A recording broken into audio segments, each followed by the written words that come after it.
What if I told you that the purpose of life is to die well? From the moment you take your first breath, you're already learning how to die. Grief is where that lesson becomes sacred.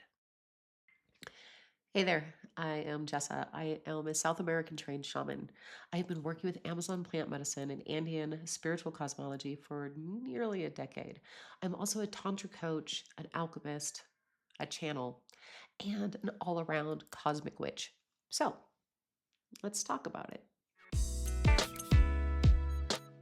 From the very moment that we enter this earth, the very moment that we enter this lifetime, when we take our first breath, we are jumping into the race until the moment of our last.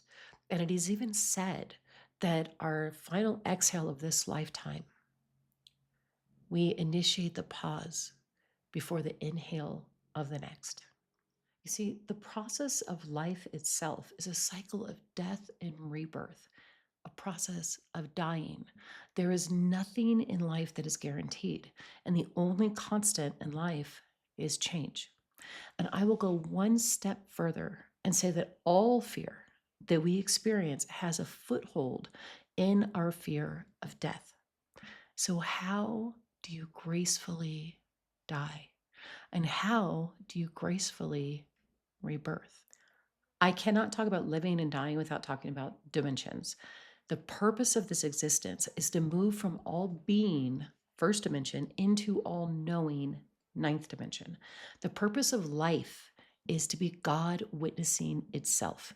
This is actually a very nuanced process that I'm not going to go into depth in this particular video, but just hold the possibility that the purpose of life is to gain wisdom, knowing, and understanding as God witnessing itself as God in flesh.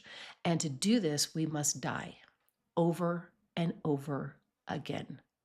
So learn how to die well. We die every day. We die to our identities. We die to our belief systems. We die when we lose our friends, when we lose our loved ones, when we lose our family.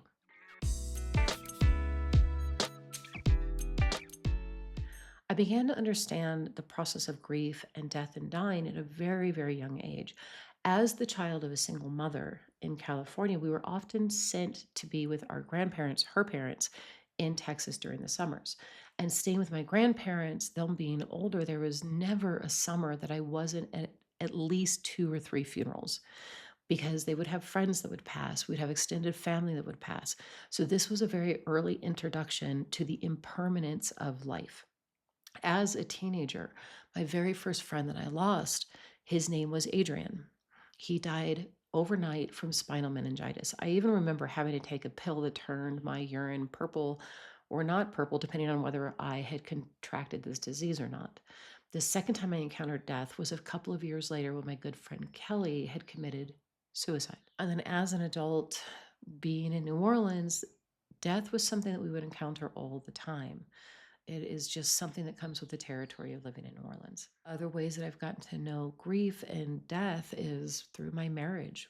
When my marriage of 22 years ended pretty abruptly.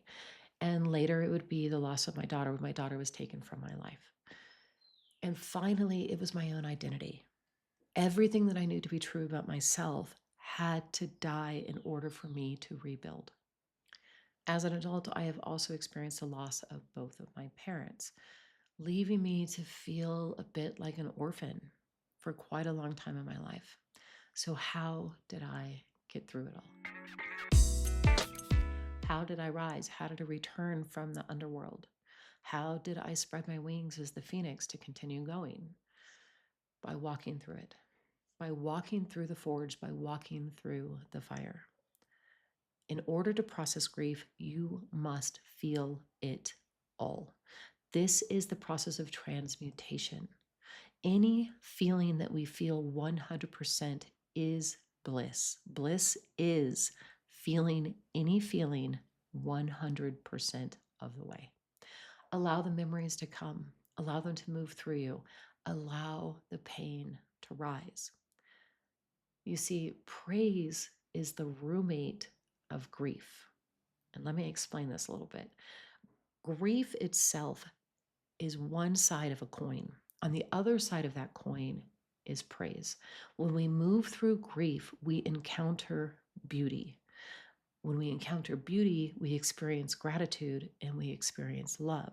We only grieve that which we long to keep, that which we praise, that which we love. And when we can transmute grief into beauty, we transmute it into gratitude for all that ever existed and all of the possibility that it ever could have been. What is grief? Grief has stages, and there are commonly known 5 stages of grief, and these were developed by Elizabeth Kubler-Ross. But they aren't a rigid set of steps. You can experience them differently, out of order, or you might skip some. They always cycle back, as grief is unique to each and every person. There is another model that contains 7 stages, and they add shock, disbelief, and reconstruction. But the core idea is that grief is a complex and non-linear process. Kubler-Ross identified 5 stages of grief. So the first is denial. This is the difficulty in accepting the reality of the loss. Oftentimes we feel numb or we feel in disbelief. We move into anger. And anger is feeling the frustration, the rage, or the resentment, oftentimes directed at others or at the situation itself. The next stage that we get to is most often bargaining. This is trying to make deals or promises to change the outcome or to regain what was lost. This is the if only stage. If only I had returned their phone call. If only I had been present when they needed me. If only I wouldn't have gone. If only, fill in the blank. We then move into depression. This is deep sadness, emptiness, and withdrawal. This is where we can go inward, allowing ourselves to feel what is present to be felt. This is the beginning of the transmutation process. The final step in this system is acceptance, coming to terms with the new reality, not necessarily being okay with it or even fully understanding it, but accepting it.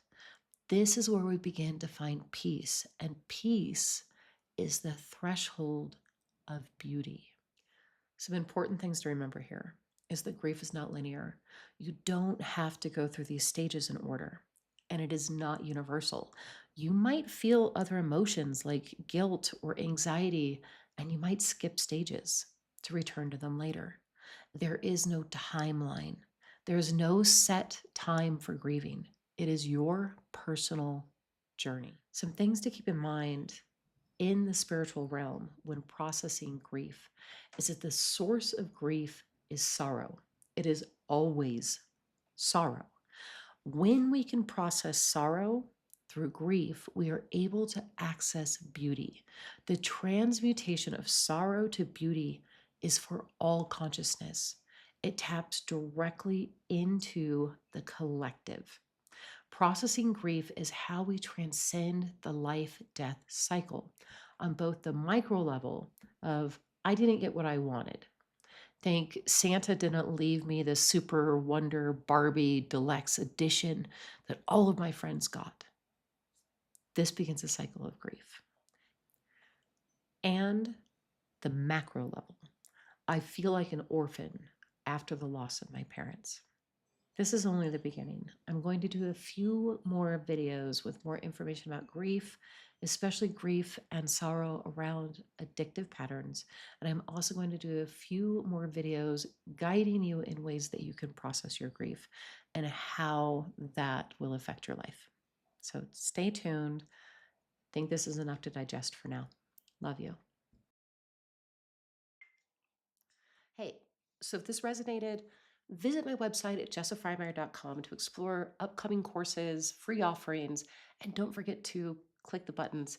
New videos on spiritual leadership, desire alchemy, and embodied transformation every week. See you next time.